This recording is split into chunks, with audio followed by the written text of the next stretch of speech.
Hi friends, kamusta? So, welcome back. Are you a healthcare provider? Do you have experience as a nurse, nursing assistant, nursing aide, or caregiver, or even in any healthcare field? Because this video is for you. If you want to be a permanent resident here in Canada, I will be sharing to you the newest and improved pilot program for the healthcare providers. Are you ready? But before that, have you subscribed to my channel? If not yet, please do so, and also click the bell so that you will be notified every time that I post a new video. Are you ready? By the way, if you don't know me, my name is Jason Jim, and welcome to my channel.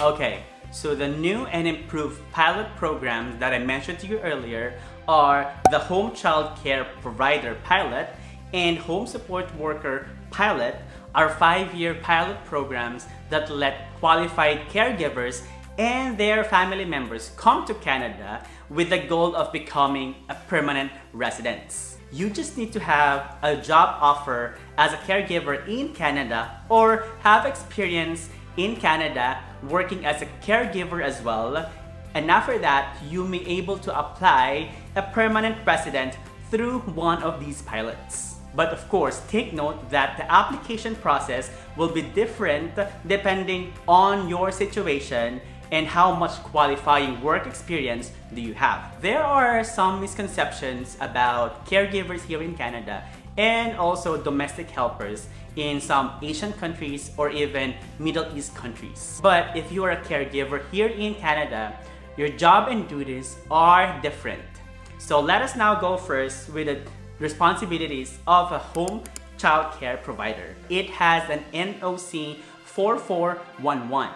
So according to the IRCC, home child care providers care for children on an ongoing or short-term basis.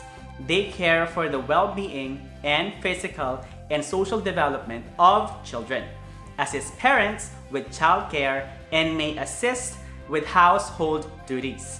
They provide care primarily in their own homes or in the children's homes, where they may also reside. They are employed by private households and child care agencies, or they may be self-employed as well. So their main duties are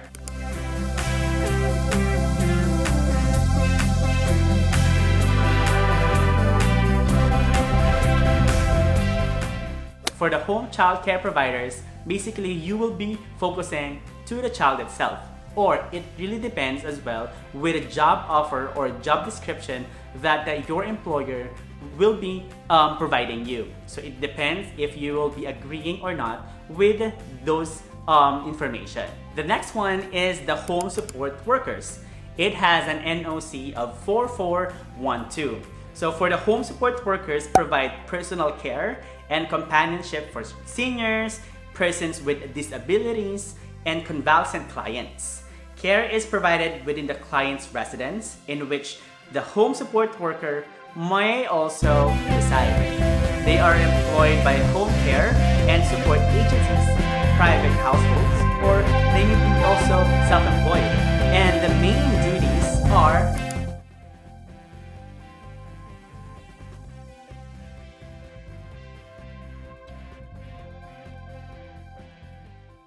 so for home support workers, they focus to an individual with disabilities or even seniors or elderlies, especially for their activity in daily living. So same thing with this pilot program.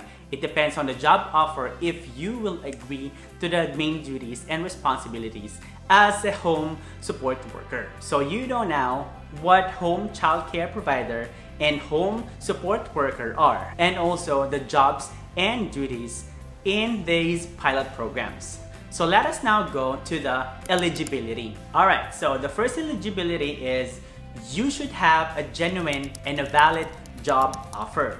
So it means to say that you will be working full-time at least 30 hours per week. If you say a genuine job offer, it means that an employer really needs you or really needs to hire you for you to take care of their child or children, a person or individual with disabilities, or even elderlies and seniors. The next one is the job offer from a Canadian employer should reside in any province of Canada except Quebec. But this means that these pilot programs, you do not need to live in with your employer to qualify for this program, because you can also work in a home care, long-term care, nursing homes, or even other agencies. So for the next eligibility, you need to meet the language levels.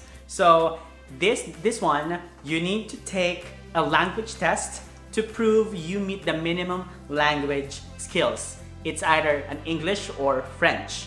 So if it's in English, you can take the examination from IELTS or CELPIP. And if you will be taking a French language test, you can take from TEF Canada or TCF Canada. You need to get, or you need to meet, a minimum language skill of 5. So it means to say, for either English or French, the tests are writing, reading, listening, and speaking. So you need to get, again, the level 5 or score or skill for you to be eligible for these programs. And take note that the test results must be less than 2 years when you apply. So for the English test, specifically for CELPIP or the Canadian English Language Proficiency Index Program, for the CELPIP G5, you need to have all of the speaking, listening, reading, writing of 5 level or 5 result. In the other hand, for IELTS or the International English Language Testing System, for you to get the CLB5 or Canadian Language Benchmark level, you should have a listening of 5, reading of 4, writing of 5, and speaking of 5. And these are for the French for TEF Canada and TCF Canada.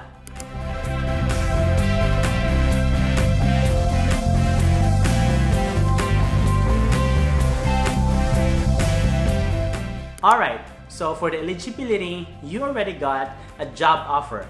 You also had your English or French test for the language examination.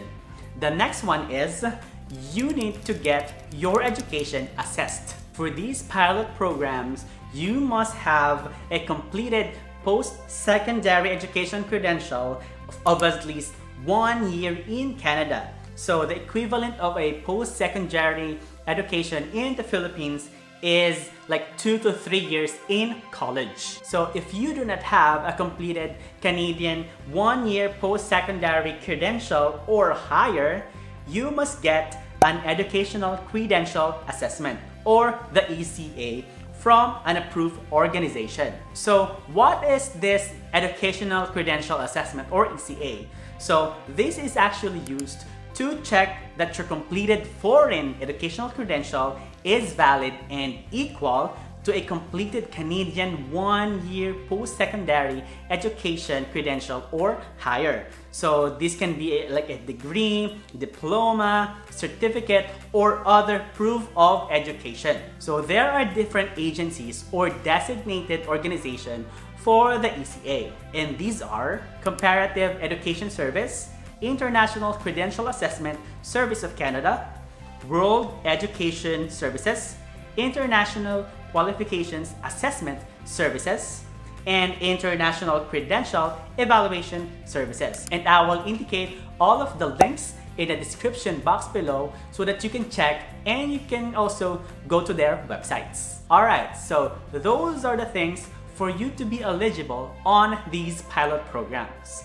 But before I continue and give you the additional requirements, at the end of this video, I will be giving you the list of the forms that you must be filled out if you're applying for this pilot program outside Canada. So stay tuned. For the additional requirements, you need also to provide medical exam, police clearance, and biometrics. As I have mentioned to you earlier, these pilot programs are new and improved by IRCC for the caregivers and also to their family members.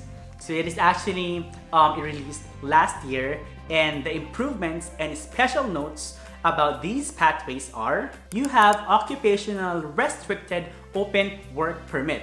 So it means to say that once you got here in Canada, you need to work in any employer, but you must only work as a home child care provider or home support worker. Because unlike before, IRCC provided an employer-specific permit. So it means to say you just need to work for your specific and for your employer alone. So for example, if your employer decided for you not to continue your job to them, you need to quit your job, you need to stop working, and you need to go back in your home country. But with this new and improved pilot programs, you have an open work permit, but you just need to work as a home support worker or a child care provider. So the second one is you can change employers without getting a new work permit or a new job offer. Like the example that I provided to you earlier, if your employer discontinued your job, you can quit, you can stop to your employer, and you can look for another job to other companies or other employer. But again, I will reiterate that you need to have the same job as a home support worker or child care provider so that it will be eligible after 2 years of your work experience. Alright, so the third improvement of these pilot programs, if you have a spouse, he or she can have an open work permit. So what does this mean? So if you have a spouse and going here in Canada with you, your spouse can work in any employer, not restricted to a specific job, not restricted to a specific employer, but any employer that he can work with. And in addition, if you have a child or children, they can freely study here in Canada in elementary and high school. You just need to get them a study permit. Alright, so the next one is employers will no longer need LMIA or the Labor Market Impact Assessment before hiring a caregiver from overseas. So what you just need to have is a signed job offer from an employer, because before you need to have an LMIA. So what is this LMIA? Basically, there are requirements. For example, an employer needs to have an income requirement, and also employers need to advertise they need a person or they need to hire an individual. So the next most important improvement for these pilot programs is this lets you get the work experience that you need for you to be eligible for a permanent residency. And this is a direct pathway. So it means to say that for your work experience, you need to get at least 24 months of qualifying work experience. So you do not have to work for 24 months in a row. You can have 24 months of qualified work experience, but not later than 36 months after you get your work permit. So again, in the span of 36 months, you need to have a qualifying 24 months work experience. And then after that, you can apply and process your permanent residency. So the next good thing about these pilot programs is that your language test should only have a CLB level 5. So like I mentioned earlier, it's either English or French language. You can just get level 5 for you to be able and for you to be eligible for this pilot program. Also, please note that this program is a little bit more expensive. You are not just applying for your own work permit, but you need to apply for the work permit of your spouse and a study permit of your children. And in addition to that, you need to apply and pay the permanent residency fees. So it means to say that while you are gaining your work experience, your permanent residency processing is already ongoing. Like what I said, this pilot program is a direct pathway to permanent residency after 24 months. So the reason why I also indicated earlier for the healthcare providers, for example, nurses as well, this also can be the pathway for them when you come here in Canada. Even if you need to gain 2 years work experience as a caregiver, you can apply for the permanent residency after that. And in addition, if you are already a permanent residency here in Canada, you can also apply for a nursing career, or you can take the examination for a nursing, so you can also be a registered nurse in Canada. Alright, so the last thing that I want to share with you is the list of forms that you need to fill out if you're applying outside Canada. And these are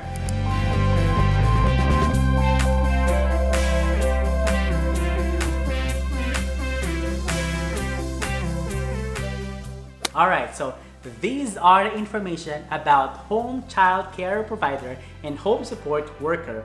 I really hope that this really helps you and this educates you about these pilot programs. For more information, you can visit the IRCC website, and I will link down in the description below. Again, so don't forget to give a thumbs up, subscribe to my channel, and click the bell button so that you will be notified every time that I post a video.